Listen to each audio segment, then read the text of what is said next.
Bapak Ibu sekalian, sebelum kita mendengarkan firman Tuhan, mari kita berdoa. Ya Tuhan Allah Bapa kami dalam kerajaan surga, Bapa yang kami kenal lewat anak-Mu Yesus Kristus Sang Juru Selamat kami. Terima kasih ya Tuhan untuk pagi hari yang Kau berikan ini, di mana kami bisa berkumpul bersama, bersekutu bersama. Dan sekiranya pada saat ini kami pun bisa belajar firman bersama-sama. Tuhan, biarlah lewat perenungannya akan sama-sama kami dengarkan. Kami sama-sama bisa dibentuk oleh Tuhan. Kami diingatkan kembali. Atau bahkan mungkin Tuhan mengubahkan kami menjadi orang-orang yang sesuai dengan kehendak-Mu ya Bapa. Tuhan, biarlah segala pembelajaran kami ke depan kami serahkan dalam tangan pengasihan-Mu. Dan hamba secara pribadi ya Tuhan yang akan menyampaikan perenungan ini, hamba memohon belas kasihan-Mu, hikmat daripada-Mu. Biarlah hamba juga bisa berbicara dan menyampaikan dengan baik kepada segenap jemaat-Mu ya Tuhan. Tuhan tolong pimpin setiap kami. Terima kasih ya Tuhan, di dalam nama Yesus Kristus kami berdoa. Amin. Shalom, selamat pagi Bapak Ibu sekalian. Bagaimana kabarnya? Ya, di dalam minggu ketiga ya. Minggu ketiga di tahun yang baru begitu ya. Kiranya kita semua dalam keadaan yang selalu sehat, dalam keadaan yang baik. Terutama bersyukur untuk pencabutan PSBBKM ya, yang diumumkan langsung oleh Pak Presiden. Ya, Bapak Ibu sekalian, terima kasih juga untuk kesempatan di mana saya juga bisa menyampaikan firman sekali lagi di tengah-tengah segala pelayanan. Terima kasih untuk kesempatan yang diberikan oleh gereja untuk saya bisa menyampaikan firman Tuhan. Hari ini kita akan sama-sama bahas mengenai penata layanan uang. Topik yang sangat sensitif sekali ya. Ini topik yang sangat personal, private banget. Dan saya merasa saya dijebak. Saya merasa saya dijebak oleh gembala saya sendiri begitu ya. Untuk bahas mengenai uang begitu. Karena saya seseorang yang kalau mungkin kalau di Jakarta atau di kota-kota besar, saya dianggap cara hidup saya biasa saja begitu. Cara hidup saya biasa saja. Tapi mungkin kalau andaikan di sini di Bengkulu, saya dipandang mungkin dalam tanda kutip saya orangnya cukup hedon begitu ya. Saya orang yang cukup hedon begitu. Jadi ketika saya diberikan kesempatan melayani di sini dan kemudian ini tidak ada pembicaraan Bapak Ibu. Jadi tiba-tiba itu contoh handbrake itu langsung jebret begitu. Saya tahu saya dapat jadwal ini pun dari bukan spanduk juga ya, tapi ada pemberitahuan yang di bawah itu loh Bapak Ibu, kalau lihat yang gede itu begitu ya. Jadi kalau Bapak Ibu tahu, wah ini contoh Johan bahasnya penata layanan uang, tenang, kita sama-sama tahu. Saya juga baru tahu waktu lihat situ, saya bahas soal uang. Waduh, ini apa ini, jebakan kah? Ya, jebakan Batman kah atau bagaimana? Tapi saya rasa ini sesuatu yang challenging juga. Sesuatu yang challenging bagi setiap kita mungkin. Ketika kita akan sama-sama membahas mengenai yang namanya penata layanan uang. Gitu. Bapak Ibu, semua orang itu pasti butuh yang namanya uang. Sebelum seorang manusia jadi secara fisik, maksudnya muncul begitu ya, ada di tengah-tengah keberadaan dengan manusia yang lainnya, atau masih dalam perut ibunya saja, itu sudah butuh uang. Benar enggak? Ya, ini Ko Eko, selamat Ko Eko dan juga Ceros ya yang baru saja dikaruniai oleh Tuhan. Ya. Jadi waktu Ceros ini pasti itu aja udah butuh uang pasti Ko Eko ya. Entah itu mau ke dokter, entah itu mau beli kebutuhan-kebutuhan, itu sudah butuh uang. Bahkan manusia setelah mati itu pun butuh uang. Bener enggak? Setelah mati loh. Ini sebelum ada di tengah-tengah dunia, itu saja sudah butuh uang. Dan kemudian ketika mati pun itu butuh uang. Bahkan di dalam beberapa budaya tertentu, orang itu sudah mati sekian lama pun masih keluar biaya. masih ada dana-dana yang dibutuhkan, begitu ya. Masih banyak pengeluaran keuangan. Dalam spiritualitas pun sampai muncul ada namanya teologi kemakmuran yang sangat membahas berkaitan dengan uang atau finansial. Muncul ada namanya teologi saking butuhnya, saking orang itu yang membutuhkan, menginginkan berkaitan dengan yang namanya uang itu, sampai muncul teologi-teologi yang namanya teologi kemakmuran begitu. Saya bukan salah satu pendukungnya berkaitan dengan teologi kemakmuran, saya bukan begitu ya. Menurut saya ini adalah suatu pengajaran yang salah. Terus ada juga namanya pepatah itu yang bilang begini, kebahagiaan tidak bisa dibeli dengan uang. Benar nggak? Saya setuju dengan itu. Tapi kalau ada uang, lebih bahagia kan? Ayo, siapa di sini yang tidak bahagia kalau punya uang? Bagi orang yang bekerja, momen-momen mau terima gaji, itu momen-momen yang paling menyenangkan. Benar nggak? Yang sudah bekerja. Orang-orang yang buka usaha jualan, ketika dagangannya laku, mendapatkan uang, itu momen-momen yang menyenangkan dan bahagia kan? Anak-anak kuliah, ketika mau bulanan mau datang, dikirim dari orang tua, setelah bertahan mungkin 1 minggu, ya dengan makan yang sangat seadanya, bahagia nggak? Bahagia banget pasti. Jadi benar, uang itu tidak bisa beli kebahagiaan. Tapi kalau ada uang, kita pasti lebih bahagia. Semua orang mengakui itu, tidak perlu malu. Kemudian begitu banyak aspek lainnya yang begitu didominasi oleh uang. Banyak banget. Hanya satu yang menurut saya itu tidak bisa dibeli dengan uang. Satu saja. Apa itu kira-kira? Menurut Bapak Ibu yang tidak bisa dibeli oleh uang. Mau bahagia, ada uang lebih bahagia. Mau makan yang enak, ada uang bisa. Hanya satu saja, yaitu keselamatan. Keselamatan tidak bisa dibeli dengan uang. Keselamatan tidak bisa beli. Bapak Ibu pernah baca berita enggak? Ya, jadi ada satu berita itu, saya lupa nyari ininya, slide-nya. Jadi satu berita itu tentang orang kaya di Afrika. Jadi ketika dia mati, dia minta untuk seluruh uang yang dia punya itu dimasukkan ke dalam petinya. Jadi petinya tuh kayak berangkas begitu. Dia minta semua uang itu. Terus dalam wasiat yang dia tuliskan, dia mengatakan bahwa supaya pada akhirnya ketika nanti dia ada di akhirat begitu, katanya dia bisa menyogok, bisa membayar begitu ya, panitia kematian itu mungkin atau panitia surga mungkin ya. Dia pikir dia bisa bayar begitu dengan uang yang dia miliki. Padahal tidak bisa.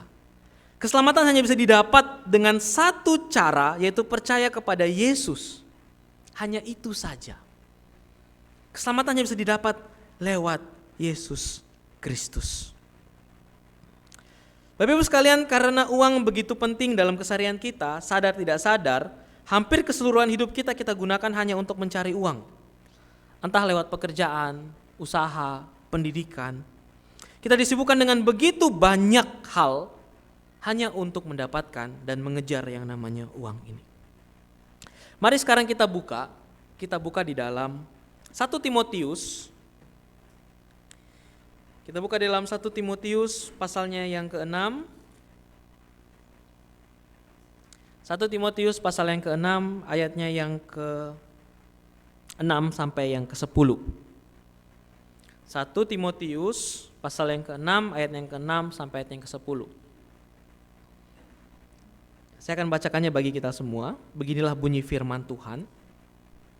Memang ibadah itu kalau disertai rasa cukup memberi keuntungan besar.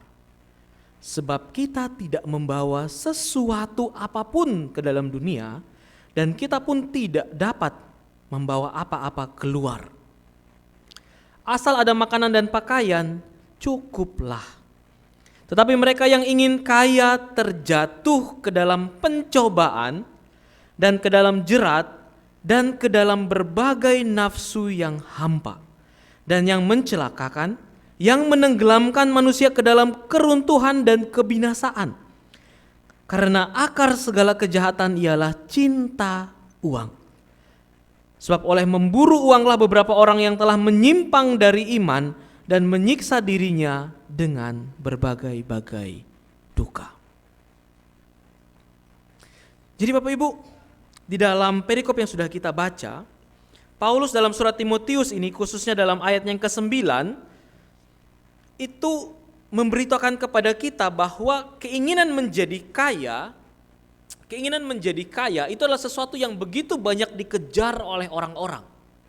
Keinginan menjadi kaya. Nah, kaya ini nih bukan berarti, atau kita jangan berpikir kaya ini nih kayak pada akhirnya kita menjadi seperti Elon Musk. Ya, Bapak Ibu tahu Elon Musk? Ya, anak-anak muda mungkin tahu ya atau sering ya. Dia sekarang menjadi pemiliknya Twitter, begitu. Tetapi sebelumnya dia adalah pengembang dan juga owner dari sebuah produk yang namanya Tesla. Gitu ya, mobil listrik yang begitu fenomenal pada saat ini. Di Indonesia itu kalau pengen punya mobil Tesla yang baru itu mungkin kita butuh merogoh kocek sampai 900 atau bahkan 1M atau bahkan 1 miliar lebih untuk memiliki satu produknya. Ya kalau di Bengkulu mungkin satu mobil itu setara dengan kita bisa beli berapa ya? 2 rumah mungkin, 3 rumah hanya untuk dapat satu mobil. Atau mungkin kaya seperti Jack Ma. Bapak Ibu kenal ya, kalau kenal enggak ya mungkin ya. Tapi tahu Jack Ma? Pemilik daripada Alibaba Group, seorang yang sangat luar biasa kaya di Cungko. Atau mungkin ya kalau di Indonesia kaya itu kayak James Riyadi, begitu ya. Siapa yang tidak kenal James Riyadi? Itu owner daripada UPH Group ya, dan grup-grup yang lainnya. Atau Duo Hartono, atau pemilik daripada Bank BCA dan yang lainnya. Kaya itu tidak seperti itu. Kaya yang dimaksud daripada Rasul Paulus itu bukan seperti itu. Tapi keinginan kaya atau kaya yang dimaksud itu adalah hidup yang berkelimpahan dari apa yang dimiliki saat ini. Jadi kaya itu bukan berarti pada akhirnya kita memiliki banyak uang banget begitu, enggak. Tapi mengejar kekayaan itu dalam maksud yang Paulus ingin sampaikan adalah ketika kita ingin hidup lebih, hidup berkelimpahan lebih dari apa yang saat ini kita miliki. Bukan berarti Paulus melarang untuk memiliki kehidupan yang lebih baik, bukan. Tapi kita ingin sesuatu yang melebihi dari apa yang saat ini kita miliki. Melebihinya tuh beneran berkelimpahan. Berkelimpahan. Hidup yang terus mengejar sesuatu yang lebih untuk memuaskan diri. Nah itu tuh. Kaya untuk memuaskan diri, hidup yang berpusat hanya kepada materi, yaitu uang. Kaya yang seperti itu, Bapak Ibu. Memang saya juga tidak bisa melarang ya, Bapak Ibu kalau pengen sesuatu, pengen ngejar yang namanya uang, pengen ngejar yang namanya kekayaan, saya mungkin tidak akan bisa melarang, mengatakan jangan, saya nggak akan melakukan hal itu. Tapi setidaknya izinkan saya untuk menyampaikan yang namanya peringatan, yang dimana saya dapatkan ini dari Rasul Paulus. Sebuah peringatan yang juga merupakan nasihat yang Paulus sampaikan kepada Timotius dan juga diteruskan hingga sampai saat ini. Nah, ada 5 hal, Bapak Ibu, 5 hal. Ketika kita begitu mengingini kehidupan yang berkelimpahan, ketika kita begitu mengingini kehidupan yang penuh dengan uang, Setidaknya ada 5 hal yang harus kita perhatikan yang menjadi peringatan. Yang pertama itu ialah pencobaan. Memang ada beberapa arti untuk mendeskripsikan kata pencobaan ini, Bapak Ibu. Atau mungkin banyak. Tapi yang unik bahwa ada satu arti yang menurut saya begitu luar biasa disampaikan oleh Rasul Paulus ketika menyampaikan pencobaan ini. Yaitu pencobaan itu disamakan dengan masalah. Pencobaan itu disamakan dengan masalah. Jadi kalau kita hidup ingin mencari berkelimpahan itu, maka kita sadar bahwa masalah itu akan datang pada hidup kita. Biasanya manusia itu ingin menjauhi masalah, ya kan? Siapa hidup kita ini yang sibuk mencari masalah? Tidak ada. Semua orang pengen hidup bahagia, semua orang ingin hidup tenang. Tapi ketika kita berkeinginan untuk ada dalam sebuah kelimpahan, maka akan ada pencobaan yang kita cari atau masalah yang akan kita cari. Masalah di mana sesuatu itu akan mengganggu hidup kita. Masalah di mana itu akan menguras emosi kita. Masalah di mana itu akan menguras tenaga kita. Masalah di mana itu akan menimbulkan berbagai konflik. Konflik dengan orang-orang di sekitar kita. Kalau sudah berumah tangga dengan pasangan mungkin, dengan anak-anak. Yang belum berkeluarga mungkin bisa menimbulkan konflik dengan para sahabat, teman-teman. Ketika kita hanya mencari hidup yang berkelimpahan itu. Masalah yang akan datang. Dan pencobaan atau masalah ini tidak lahir dari Allah, Bapak Ibu. Kalau kita lihat di dalam Yakobus 1 ayat 13, di sana Yakobus mengingatkan bahwa pencobaan itu lahir 100% dari keinginan berdosa manusia. Itu pencobaan.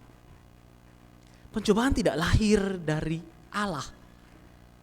Pencobaan tidak datang dari Allah.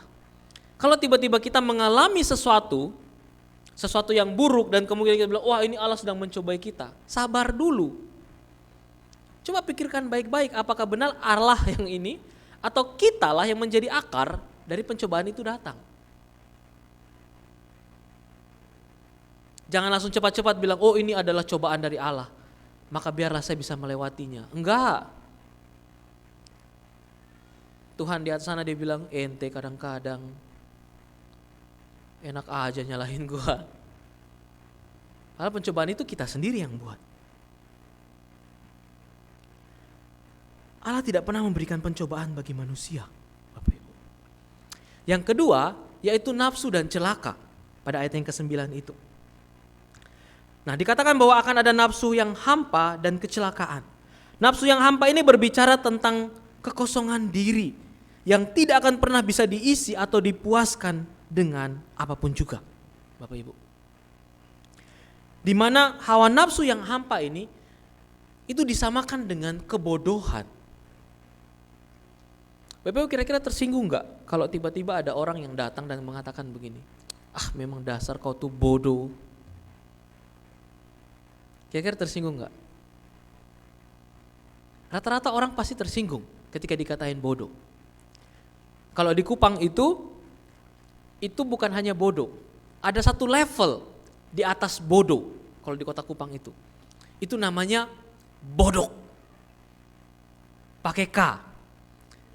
Gitu ya. Kalau orang-orang timur mungkin biasa lah ya, kalau aneh kan dalam pergaulan, dalam ini kalau sudah dibilang memang dasar, lu tuh bodok. Nah, sudah pakai K itu di atasnya kebodohan itu. Di atasnya kebodohan itu.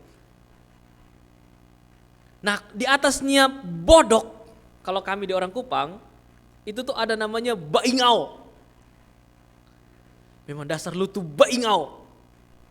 Itu tuh udah di atasnya. Nah, kata bodoh yang dipakai oleh Rasul Paulus untuk menggambarkan nafsu yang hampa, yaitu baingau itu, Bapak Ibu. Baingau itu. Ya mungkin kalau bahasa Indonesianya ya itu bodoh saja. Jadi itu sebuah level di mana manusia itu benar-benar ada di titik semua yang dilakukan itu selalu menggambarkan sesuatu yang tidak beraturan, sesuatu yang tidak pernah memuaskan, sesuatu yang akan berdampak mencelakakan dirinya. Keinginan manusia yang hanya akan melahirkan keinginan yang lainnya, nafsu yang melahirkan nafsu yang lainnya. Yang dimana hawa nafsu itu tidak pernah berdiri sendiri. Hawa nafsu itu akan selalu berkaitan dengan gairah, Bapak Ibu. Dan gairah akan selalu berbicara dengan kejiwaan. Jadi ini adalah sebuah level di mana manusia itu benar-benar mengalami keterhilangan. Mengalami keterhilangan. Dia menjadi bodoh. Dia menjadi rusak. Bapak Ibu tahu seorang filsuf bernama Pascal? Tahu nggak Bapak Ibu? Pascal. Atau mungkin ingat nggak pelajaran waktu masih masa-masa SMA? Itu dalam pelajaran fisika, itu ada seorang bernama Blaise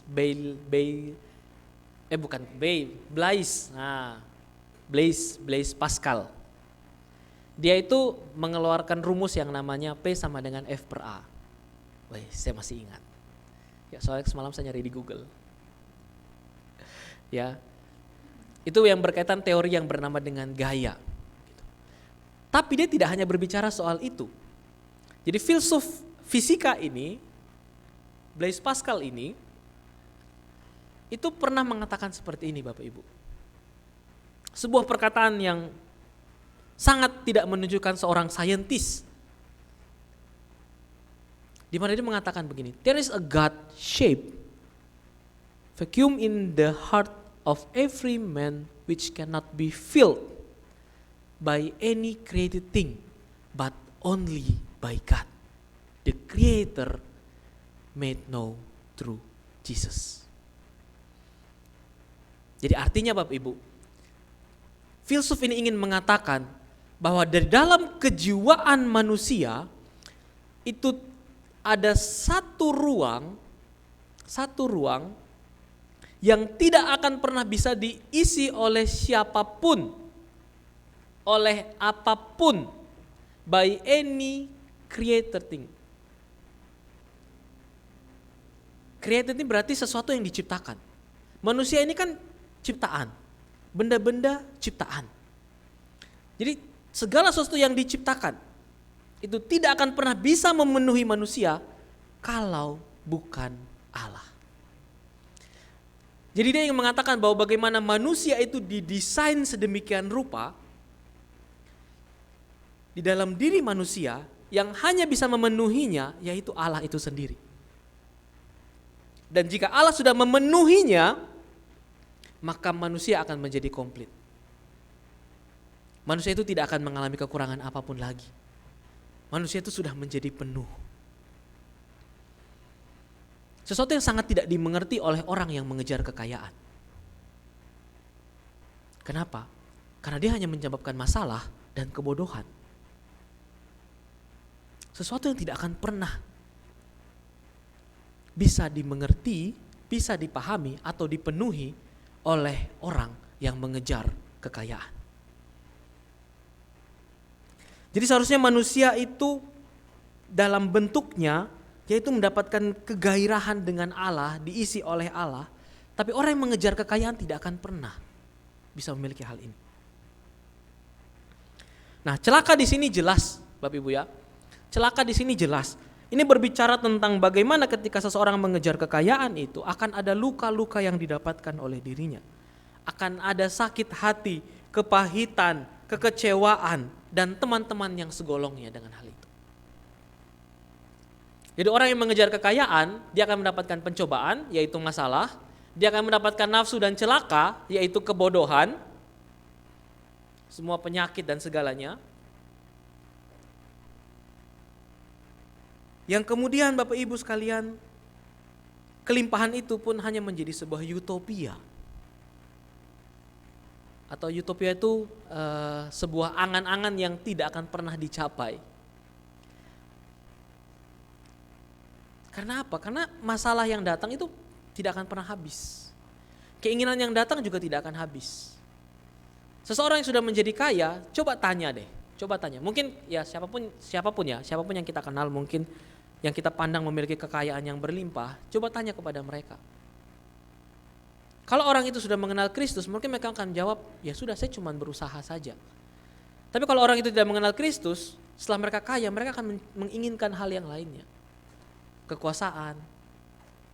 Berapa banyak orang kaya di Indonesia yang begitu mengejar kekuasaan? Ini sedikit lagi ada perang politik nih, 2024. Dari 2022 yang lalu sudah terjadi peperangan. Tahun ini akan menjadi tahun perang. Tahun depan jadi tahun perang yang lebih fenomenal lagi. Dan semua yang bertarung di sana itu pasti orang kaya. Saya yakin. Orang yang biasa-biasa saja memilih untuk enggak lah, ngapain.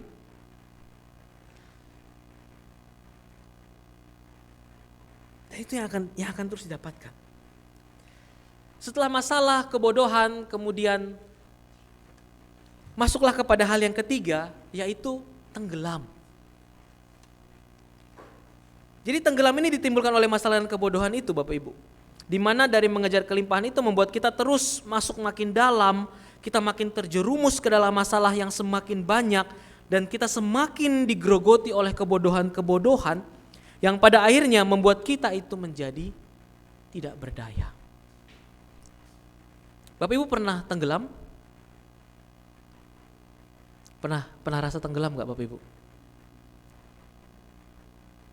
Ya, saya pernah, contoh saya tenggelam di dalam cinta. Enggak tenggelam yang kayak gitu Bapak Ibu. Saya tenggelam dalam kebahagiaan. Enggak tenggelam yang kayak gitu. Ini literally tenggelam, drown in water. Ya, masuk dalam kolam terus kita benar-benar tenggelam gitu. Itu tuh rasanya tuh hopeless, helpless. Semua yang ada less-lessnya itu loh. Kita tidak berdaya. Tenggelam itu adalah sebuah kondisi di mana kita tidak berdaya. Karena dalam kondisi tenggelam itu, kalau tidak ada pertolongan, ya sudah. Benar-benar sebuah kondisi di mana kita membutuhkan sosok yang lain. Sosok di luar kita. Ya, dalam satu kesempatan begitu ya, jadi dulu ya ini adalah kenakalan masa-masa remaja gitu. Ya, saya tidak tahu bagaimana kehidupan Bapak Ibu ya, tapi ketika saya ada di Kupang, begitu, saya senang mandi di kali. Senang banget mandi di kali. Kayak mandi di kali itu adalah sebuah hal yang sangat menyenangkan. Pergi sekolah pakai baju putih, ya celana merah waktu SD. Kalau SMP kan baju putih, celana biru, begitu ya. Pulang-pulang itu bajunya tuh pasti warnanya bukan putih lagi, gitu ya. Jadi kalau akan mandi ke kali itu sudah tahu bahwa ketika saya pulang saya sudah siap dengan segala konsekuensinya. Pukulan mama tuh kayaknya ya terima dengan lapang dada. Jadi ada satu momen di mana mama saya tuh ingatkan saya, Chris, ya kalau di rumah saya dipanggilnya Chris begitu ya, bukan Chrisnya kita yang ini ya. Saya kalau di rumah dipanggilnya Chris. Chris, ingat sonde adalai pikali-kali. Itu maksudnya mama ingatkan tidak ada lagi ya, tidak boleh lagi ya pergi ke kali. Terus ya namanya anak-anak, iya ma. Pulang teman-teman bilang, wih kali kok? Maksudnya ke kali yuk. Gas, tetap pergi kali. Nah ketika saya pergi ke kali, Bapak Ibu sekalian singkat cerita, kita uji-uji lah, lompat-lompat. Ya biasalah ya anak-anak ya, ada yang lompat dari batu dan sebagainya. Ini bukan di Nias lompat batu Bapak Ibu, tidak, ini lompat dari batu. Terus naik pohon, lompat gitu. Gaya-gayaan lah saya, berenang belum terlalu bisa, naik pohon, lompat. Jelep. Kata teman-teman saya, mereka nunggu saya keluar, saya gak keluar-keluar. Mereka bilang, hei, Chris di mana? Nah ketika saya masuk itu, saya tidak tahu bagaimana ceritanya, saya sosokan lompat gaya bom, ya waktu itu saya juga sudah gemuk jadi pas lah begitu ya. Jadi lompat gaya bom, saya lompat begitu, saya masuk. Yang saya dengar tuh cuma bunyi boom, seperti bom. Terus tiba-tiba saya di bawah Bapak Ibu, saya tidak tahu, saya mau berenang ke atas tuh gak bisa. Saya nggak bisa, jadi saya udah dalam kondisi benar-benar yang kayak Itu kayak tiba-tiba tuh dalam hati saya tuh langsung mengucapkan, Tuhan saya masih pengen hidup begitu. Anak SMP begitu ya, saya masih pengen hidup begitu. Yang tiba-tiba saya berasa kayak ada yang narik dengan cepat tuh keluar. Saya pikir teman-teman saya, enggak. Saya enggak tahu apa juga yang narik saya juga enggak tahu begitu. Ya saya anggap aja pertolongan Tuhan pada waktu itu yang kemudian membuat saya jadi rajin ke gereja pada masa SMP itu. Kondisi yang sangat tidak berdaya. Buka mulut, air masuk. Bernafas, air masuk. Mau naik, tidak ada kekuatan. Sebuah kondisi yang sangat tidak berdaya. Pengejaran akan uang itu membuat kita seperti itu. Pada akhirnya tidak berdaya. Kita masuk dalam berbagai kebodohan-kebodohan. Yang dimana ketidakberdayaan itu membuat kita menjadi hilang harapan, putus asa. Tidak bisa apa-apa. Sampai pada akhirnya itu menuju ke yang keempat, yaitu kehancuran. Keruntuhan, kata runtuh ini bukan istilah kayak keruntuhan durian ya. Kalau keruntuhan durian itu kan kayaknya diibaratkan sesuatu yang baik, mendatangkan berkat begitu. Ini enggak. Runtuh yang dimaksud ini ialah kehancuran. Kehancuran itu tidak akan datang yang blek satu kali gitu, des, hancur. Enggak Bapak Ibu. Tapi kehancuran dimaksud kehancuran yang sangat perlahan-lahan. Karena Paulus menggunakan kata runtuh ini, itu seperti penyakit mematikan yang menggerogoti manusia. Yang dia akan datang itu perlahan-lahan. Tiba-tiba udah stadium 4 aja, kalau tidak tahu. Tiba-tiba udah mati aja, kalau tidak tahu. Sebuah penyakit yang menggerogoti perlahan-lahan. Kan kalau kita flu kan ya mungkin bisa langsung rasain ya. Atau di sini ada Dokter Amel begitu ya. Mungkin kalau flu itu kan bisa langsung, oh ini kerasa nih udah mau flu. Atau batuk, mungkin kerasa. Tidak seperti itu kehancuran itu. Tapi dia benar-benar sangat tidak terasa. Tiba-tiba saja. Tiba-tiba begitu cek kolesterol sudah tinggi. Tiba-tiba begitu cek asam urat udah darah tinggi begitu ya. Tinggal tunggu meledak berarti. Dan dari kehancuran itu akan masuk kepada yang terakhir Bapak Ibu. Yaitu kebinasaan. Pengejaran akan kelimpahan akan mendatangkan kebinasaan pada diri. Binasa yang sama dengan kematian yang bernilai kekal. Tidak ada keselamatan lagi. Kebinasaan itu kehancuran murni. Total. Bapak Ibu jangan membayangkan kalau kematian kekal atau binasa itu seperti ada api-api begitu atau yang difilmkan, neraka gitu. Saya secara pribadi memahami kebinasaan itu tidak seperti itu. Menurut saya kebinasaan yang pada akhirnya begitu mematikan yaitu kebinasaan di mana kita terpisah dengan Allah. Itu binasa yang sesungguhnya. Bapak Ibu kalau masih berpikir binasa itu seperti api yang terbakar gitu tuh, enggak Bapak Ibu. Binasa yang sejati itu ketika kita terpisah dengan Allah. Selama kita ada di dunia, kita tidak pernah merasakan yang namanya keterpisahan dengan Allah. Sejahat apapun manusia itu, dia tidak pernah merasakan keterpisahan dengan Allah. Kenapa?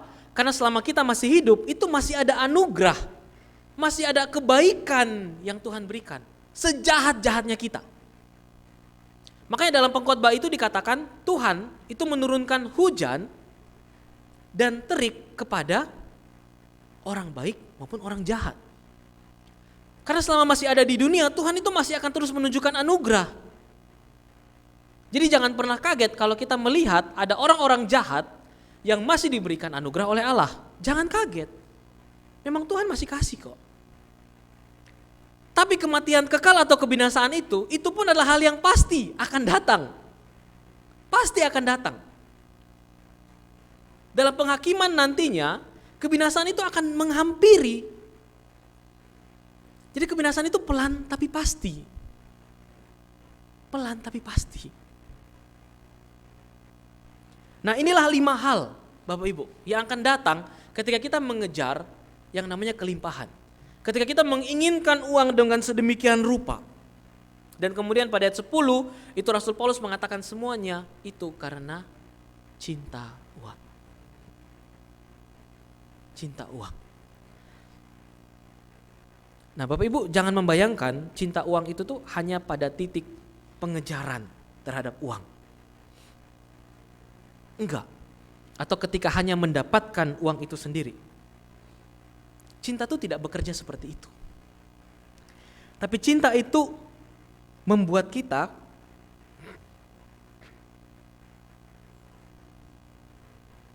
maaf Bapak Ibu. Cinta itu membuat kita bukan hanya ingin mengejar, tetapi menghabiskan apa yang dicintai itu juga. Jadi cinta itu tidak hanya membuat kita tuh menginginkan, to have it begitu, but to spending it. Jadi cinta itu membuat kita itu bukan hanya ingin memiliki, tapi juga ingin menghabiskannya. Makanya tanyalah kepada setiap orang yang sudah menikah ya. Entah pernikahannya berhasil atau tidak. Entah pernikahannya masih berjalan atau tidak. Pasti salah satu dasar yang mendukung pernikahan itu ialah cinta itu. Di mana cinta itu membuat bukan hanya ingin memiliki, tapi menghabiskan waktu. Makanya Bapak Ibu dalam kondisi anak remaja, kalau orang-orang tua kan, cintamu mah cinta apaan, cinta monyet begitu. Kenapa? Karena orang tua sudah tahu rasanya bagaimana ketika mencintai, tapi ada tanggung jawabnya. Ya kan? Bapak Ibu sudah menikah kan sudah tahu kan. Jadi ketika anak-anak remaja menikah ya masih bisa lah dikasih tahu. Enggak, cinta enggak bekerja seperti itu. Tapi untuk anak-anak remaja yang mereka tahu, ya ketika mereka sudah memilikinya, mereka ingin spending with it. Makanya waktu dihabiskan. Atau lihatlah orang-orang bucin. Orang-orang bucin itu kan gitu. Ketika sudah mencintai itu bukan hanya begitu memiliki, tapi segala sesuatu tuh kayaknya ini. Pengen tahu apa yang menjadi aktivitasnya, kepengen tahu apa yang menjadi pemikirannya, apa yang ada di hatinya, segala masa lalunya. Dan dengan uang pun seperti itu. Cinta terhadap uang tuh bukan berarti kita hanya ingin memilikinya, tapi kita ingin spending dengan hal itu juga.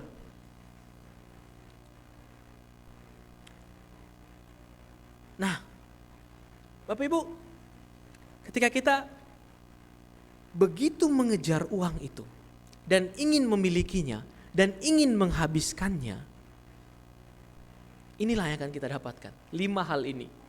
Pencobaan yaitu masalah, nafsu dan celaka yaitu kebodohan, tenggelam yaitu ketidakberdayaan, runtuh yaitu hancur, dan yang terakhir binasa yaitu kematian.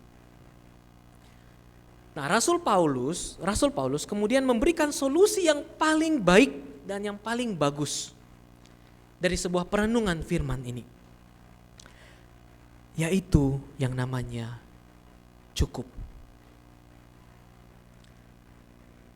Cukup ini sesuatu yang memang tidak bisa dijelaskan, bukan tidak bisa, sesuatu yang tidak bisa diukur, sesuatu yang abstrak, ya kan? Cukupnya saya pasti sangat berbeda dengan cukupnya contoh Henry. Oh jelas, kelihatan sekali. Cukupnya saya, ya kalau andekan seumuran saya mungkin anak-anak muda lah ya, teman-teman yang masih kuliah di sini, ya, memudahkan diri saya ya. Pasti sangat berbeda. Cukupnya satu keluarga, antara keluarganya Pak Wawi pasti sangat berbeda dengan keluarganya Pak Asyang. Pak Asyang pun pasti berbeda dengan Pak Roni. Cukup menjadi sesuatu yang tidak bisa diukur, hal yang abstrak.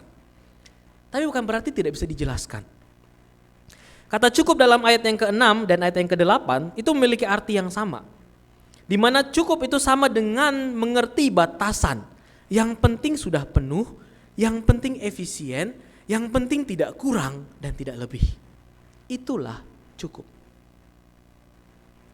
Itulah cukup. Mengerti batasan. Mengerti batasan. Jadi kalau makan ya kita tahu seberapa yang mengenyangkan. seberapa yang harus dikeluarkan. Maka saya bilang ini sesuatu yang sangat challenging buat saya. Challenging. Yang seharusnya sesuatu yang sudah cukup, saya anggap enggak. Apalagi dalam hal makanan. Wah, kalau makanan saya maunya tes dong. Saya udah spending, saya maunya tes yang enak. Padahal mungkin tidak harus taste-nya. Yang penting saya sudah makan. Nah, dalam salah satu khotbah yang disampaikan oleh pendeta Eiter, begitu ya, mungkin Bapak Ibu belum kenal, ya itu adalah salah satu khotbah di gereja tertentu begitu, dan dia orang yang sangat reform. Tenang saja, saya juga sedang mendengarkan khotbah-khotbah reform yang lainnya. Itu pendeta Eiter itu mengatakan kalau cukup itu berarti seimbang. Cukup itu berarti seimbang. Tidak lebih, tidak kurang. Tahu batasan, itulah yang namanya cukup. Terus apakah Alkitab mengatakan arti dari cukup itu sendiri? Ada. Mari kita buka di dalam Amsal 30 ayat yang ke-7 sampai ayat yang ke-9. Amsal 30 ayat yang ke-7 sampai ayat yang ke-9.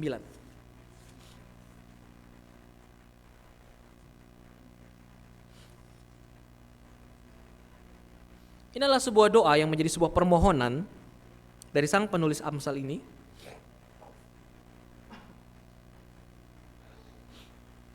Penulis Amsal ini, dia mengatakan begini, ini doa yang mendefinisikan arti dari kata cukup itu. Dua hal aku mohon kepadamu, jangan itu kau tolak sebelum aku mati, yakni jauhkanlah daripadaku kecurangan dan kebohongan, jangan berikan kepadaku kemiskinan atau kekayaan. Biarlah aku menikmati makanan yang menjadi bagianku, supaya aku kenyang. Aku tidak menyangkalmu, supaya kalau aku kenyang, aku tidak menyangkalmu. Aku berkata, siapa Tuhan itu? Atau kalau aku miskin, aku mencuri dan mencemarkan nama Allahku. Jadi kata cukup itu adalah sebuah kondisi di mana dia tidak miskin dan tidak kaya. Di mana cukup ini melahirkan sebuah lifestyle yang namanya simple, sederhana. Di mana pada akhirnya nanti akan bertemu dengan ini, Bapak Ibu.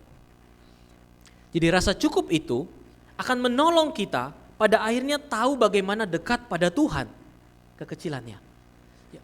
Jadi setelah dekat pada Tuhan, tahu cara bersyukur. Tahu cara menikmati berkat Tuhan, tahu cara memuliakan Tuhan, dan yang terakhir yang menjadi goalsnya ialah hidup bagi Tuhan. Nah, Bapak Ibu sekalian, beberapa waktu yang lalu begitu ya, ketika saya berbincang-bincang dengan seorang rekan saya ini bukan hamba Tuhan, dia bukan hamba Tuhan. Jadi ketika saya berbincang-bincang kemudian rekan saya ini memberikan saya saran. Dia bilang begini, rekan saya ini bilang, bro, kalau bisa gak usahlah beli sepatu-sepatu yang mahal-mahal lagi. Ya, saya seseorang yang sangat menyukai sepatu, begitu ya. Sangat terlihat begitu ya. Ya kalau anehkan hari Minggu ya enggak, karena saya pasti pakai pantofel begitu. Tapi kalau hari-hari biasa, kalau saya pergi kemana-mana, saya pasti senang dengan memakai sepatu itu, begitu ya. Yang centang-centang begitu ya, yang centang-centang itu ya. Nah, rekan saya bilang, bro kalau bisa nggak perulah beli sepatu yang mahal-mahal lagi. Gue itu kalau lihat hamba Tuhan pakai sepatu kayak lo, gue rasa ya gimana gitu katanya. Ya gue bingung, gue mau support lu tuh kayak gimana juga gue nggak tahu gitu. Karena lu pakai sepatu kayak gitu, sedangkan bukannya, saya tahu bahwa orang ini nih, rekan saya ini bukannya tidak bisa mengeluarkan yang sama untuk membeli sepatu yang saya beli, dia terlalu bisa. Karena dia dalam kondisi jauh lebih di atas saya, sebenarnya dia jauh di atas saya. Dia terlalu bisa untuk membeli hal-hal yang saya beli, untuk mengeluarkan, dia bahkan tidak butuh effort menurut saya. Tapi kemudian dia mengatakan seperti itu. Terus dia bilang, ya begitulah pokoknya, ya begitulah, dia bilang begitu. Terus terus dia bilang, ya saya harap bro paham lah, dia bilang begitu. Terus saya kayak, oh iya. Awalnya saya cuma pengen jawab iya aja ke rekan saya ini. Tapi kemudian saya mengambil waktu, beberapa waktu tertentu, kemudian saya merenungkan, rekan saya bukan orang pertama yang mengusulkan atau menyarankan saya. Orang tua saya pun juga selalu mengatakan hal itu sebenarnya. Papa mama saya begitu ya. Ini papa mama saya nonton nih pasti. Mereka pasti, mujizat itu nyata. Anak saya ini gitu. Ya, bukan orang pertama. Tapi memang pada akhirnya ini menjadi sebuah challenging. Walaupun saya tahu, papa mama saya itu bahkan bukan menyarankan, mereka memarahi saya. Sampai papa saya itu kalau orang Tionghoa bilang udah bohwat. Udahlah, gue capek ngomong sama lo. Ngomong hal yang sama dan terus menerus gitu. Mama saya yang masih kayak, kakak ayolah kalau bisa nggak usah. Apalagi sekarang saya jauh dari mereka kan, mereka nggak pernah tahu kapan saya beli. Ya, tapi pada akhirnya saya mengambil waktu dan memang saya terlalu banyak menggunakan berbagai alasan untuk spending money, untuk memenuhi apa yang saya mau itu. Alasannya ya kan setahun sekali, ya kan saya udah siapin uang yang lain juga, saya udah bagi-bagi, ya kan saya belum menikah, ya kan. Nah, kadang-kadang Bapak Ibu ketika kita mencintai sesuatu dan kita tidak memahami apa arti kata cukup itu, kita akan membuat berbagai alasan untuk yang penting memilikinya dulu, yang penting spendingnya dulu, tanpa berpikir hal-hal yang lainnya. Nah, rasa cukup ini pada akhirnya membantu dan menolong kita untuk memaknai hidup itu secara lebih baik, dengan benar. Mendekatkan kita pada Tuhan, membuat kita itu menjadi mengerti dengan baik apa yang Tuhan mau. Dan pentingnya kesadaran akan rasa cukup ini Bapak Ibu sekalian, pentingnya kesadaran untuk rasa cukup ini, itu membuat kita sadar bahwa apa yang sebenarnya kita terima dari Tuhan, itu sangat berkelebihan. Sangat berkelebihan. Makanya sesuatu yang Tuhan berikan itu bukan hanya untuk diri kita pada akhirnya nanti kita temui. Rasa cukup ini menyadarkan kita bahwa apa yang Tuhan berikan itu juga untuk hal-hal di sekitar kita. Tentang uang atau apapun itu. Khususnya saat ini kita berbicara soal uang. Apa yang kita terima dari Tuhan, ketika kita tahu mengelolanya, ketika kita tahu arti kata cukup itu, kita tahu bagaimana hal itu bisa memberkati hal-hal di luar yang lainnya. Kata cukup itu pada akhirnya membuat kita mengerti tidak lebih dan tidak kurang. Ya, saya tidak melarang Bapak Ibu kemudian nanti pada akhirnya kalau mau makan harus cari yang murah-murah begitu. Enggak, silakan. Pengen ke resto tertentu, silakan. Pengen makan enak bersama keluarga atau mau healing-healing pergi keluar kota, silakan. Tidak ada masalah. Tapi kita tahu bagaimana cara membagi dengan baik dan benar apa yang Tuhan berikan. Kita tahu apa yang memang cukup bagi diri kita dan apa yang bisa kita berikan untuk hal-hal di sekitar kita. Khususnya ketika kita ada di gereja, Bapak Ibu. Kita ada dalam sebuah komunitas di mana kita hidup saling melayani di sini. Di mana rasa cukup itu secara keuangan, kita tahu bahwa bagaimana kita bisa memberikan kepada gereja juga. Bapak Ibu, ketika Bapak Ibu memberikan kepada gereja, itu tidak perlu takut, wah ini nanti gereja pakai untuk apa ya? Wah ini gereja nih memakai sesuatu nih pasti saya tidak akan mendapatkan apa-apa. Enggak. Ketika Bapak Ibu tahu, ketika Tuhan sudah berikan dan kemudian Bapak Ibu juga bawa itu kepada gereja, maka itu akan dipergunakan untuk kita semua. Untuk kita semua. Tidak usah takut hitung-hitungan Bapak Ibu. Ketika kita tahu dengan konsep cukup itu dan kita memberikan, Tuhan pun selalu memberikan kelebihan kok kepada kita.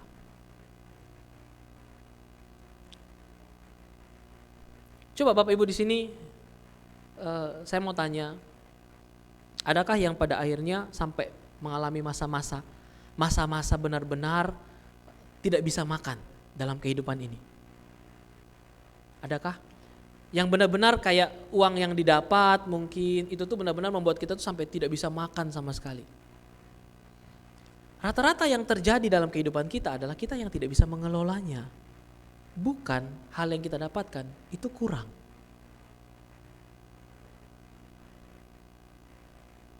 Jadi dengan kecukupan ini menolong kita. Ada satu sahabat saya di gereja GKY juga, begitu ya. Ya, nanti habis saya khotbah ini saya ilustrasikan ini. Saya sudah pernah minta izin ke dia juga. Saya akan minta dia untuk mendengarkan khotbah ini. Karena saya bawa namanya. Jadi sahabat saya ini dia bekerja di perusahaan BUMN. Di perusahaan BUMN. Yang otomatis kita tahu pasti penghasilannya tidak kecil. Dan saya tahu bahwa ketika saya hidup bareng dia, banyak kebutuhan saya yang sebenarnya dipenuhi oleh dia. Sahabat saya ini. Jadi tapi dia pernah ada dalam masa-masa yang dia tahu bahwa dia bukan kekurangan, tapi Tuhan mencukupkan dengan berbagai hal. Yang pada akhirnya membuat dia saat ini memberikan dirinya untuk melayani di gereja walaupun dia bukan hamba Tuhan. Nah, dia itu punya pemahaman yang sangat baik di bidang IT. Dan saat ini dia melayani di bidang IT di salah satu gereja GKY. Tidak dibayar, Bapak Ibu, tidak dibayar. Tapi dia melayani di sana. Orang belum datang gereja dia udah datang duluan. Bahkan hamba Tuhannya belum ada, dia sudah ada di gereja. Hamba Tuhannya udah pada pulang, dia masih di gereja. Karena dia menyadari bagaimana Tuhan memberikan cukup. Jadi ada satu masa dia magang di perusahaan BUMN. Ya, saya bilang aja perusahaan BUMN ini di bawahnya Pertamina. Bawah Pertamina. Jadi ini pasti putaran uangnya besar gitu. Nah, ada satu masa tuh dia bilang begini. Dia itu sebenarnya makan saja itu tuh sulit. Padahal orangnya tuh sangat pintar mengelola. Orang ini sangat pintar mengelola. Tapi dia makannya sulit. Tapi Tuhan memberikan dia makan. Jadi kalau Sabtu dan Minggu itu tuh ketika dia melayani, dia selalu dikasih makan. Bukan berarti bahwa saya kemudian bilang gereja Sabtu Minggu kasih makan dong, enggak. Tapi Tuhan mencukupkan dia, di mana Tuhan menaruh dia, dan gereja tempat dia ada, itu tuh selalu memberikan dia makan. Nah, akhirnya di hari Minggu itu, di masa-masa kesulitannya dia, ini adalah candaan kami, jadi saya masih merasa lucu begitu. Dia selalu ibadah tuh 2 kali Bapak Ibu. Pagi dia ibadah, sore dia ibadah. Supaya apa? Supaya dia bisa makan. Tapi memang Tuhan pun menempatkan dia supaya dia bisa melayani di sana sampai sekarang, sahabat saya ini. Dan pada akhirnya sekarang dia sudah berkelebihan, sangat berkelebihan menurut saya. Tapi dia tetap terus melayani. Dia tahu apa yang harus dia berikan. Dia bukan hanya memberikan uang yang dia punya, tapi dia memberikan juga hidupnya ketika dia melayani. Dia bisa di bagian IT, dia melayani di sana. Nah, kalau kita tidak bisa apa-apa dan kita tahu bahwa kita sudah bisa mengelola keuangan dengan sedikit lebih baik dan kita tahu uang kita bisa berikanlah Bapak Ibu. Itu adalah belajar di mana kita tahu kecukupan dan kita tahu apa yang bisa kita berikan. Nah, inilah yang juga Tuhan inginkan sebenarnya. Bahwa ketika kita tahu daripada kecukupan itu, kita tahu batasan kita. Tuhan tidak melarang kita menikmati ya Bapak Ibu, sekali lagi. Tuhan tidak melarang kita menikmati. Tapi Tuhan pengen dengan konsep kecukupan itu membuat kita tahu bagaimana berbagi. Jadi apa yang masuk itu selaras dengan apa yang keluar. Kalau kita kemudian bilang bahwa enggak lah, apa yang Tuhan berikan pada saya hanya untuk saya, itu egois dan serakah. Karena kita maunya kita masuk aja. Nah, dalam ilustrasinya Pak Eiter tuh bagus, Pak Eiter bilang begini. Kalau kita hanya tahu itu masuk, pada akhirnya yang akan muncul adalah kematian. Ya, Bapak Ibu tahu laut mati? Tahu ya? Pernah ke sana? Ya nggak apa-apa kalau belum pernah juga sih, yang penting kita tahu. Nah, laut mati itu tuh adalah, kenapa sampai disebut laut mati? Itu karena laut itu tuh hanya menerima. Laut itu tuh cuma menerima saja. Jadi dari Danau Galilea itu terusannya itu berakhirnya itu cuma di laut mati. Tapi kalau yang di Danau Galilea, kenapa begitu banyak kehidupan? Karena apa yang masuk, begitu pun dia salurkan keluar. Tapi laut mati dia hanya menerima, dia tidak menyalurkan apa-apa. Endingnya apa? Laut itu tidak bisa ada apapun. Tidak ada kehidupan sama sekali. Nah, kehidupan kita kalau sama, kita tidak mengerti cukup yang dalam apa yang masuk juga apa yang keluar, maka itu yang akan terjadi. Kalau kita hanya tahu menerima dan kita tidak tahu memberi, itulah yang akan terjadi. Jadi rasa cukup itu tidak hanya apa yang masuk ke kita, tapi apa juga yang keluar. Jadi mari bersama-sama. Karena apa? Karena Tuhan pengen apa yang masuk ke diri kita pun akan keluar dengan baik dari kita. Jadi kedekatan pada Tuhan itu membuat kita tahu cara bersyukur. Tahu cara bersyukur, tahu cara menikmati berkat Tuhan. Setelah kita tahu cara menikmati berkat Tuhan, kita tahu cara memuliakannya. Setelah kita tahu cara memuliakannya, kita hidup bagi Tuhan. Gak gampang, dan memang tidak pernah gampang. Tapi bukan berarti mustahil. Karena ada Tuhan bersama dengan kita. Mari kita berdoa. Terima kasih ya Tuhan untuk kebaikan-Mu, bahwa Engkau telah menuntun dan menyertai kami. Ini sebuah khotbah yang panjang, Tuhan. Di mana kami belajar rasa cukup. Di mana kami belajar dampak daripada mengejar uang. Dampak daripada mengejar kelimpahan. Itu bisa mematikan setiap kami. Tapi dari apa yang kecukupan itu melatih kami untuk hidup tahu mendekat kepadamu, tahu bersyukur kepadamu, tahu bisa menikmati berkat itu. Tahu bagaimana cara memuliakanmu ya Tuhan. Dan Tuhan tolong kami. Biarlah kami bukan hanya orang-orang yang hanya sibuk mau menerima apa yang Tuhan berikan. Tapi kami tahu juga bagaimana cara mengelolanya dan cara memberikannya ya Tuhan. Tuhan latih kami, Tuhan tolong kami. Karena sesuatu yang berkaitan dengan uang itu adalah sesuatu yang tidak pernah puas dalam kehidupan kami. Tapi ya Tuhan, Tuhan pimpin kami, Tuhan bimbing kami. Dan biarlah hidup kami pada akhirnya hidup bagi Tuhan itu. Terima kasih ya Bapa. Dalam nama Yesus Kristus kami berdoa. Amin.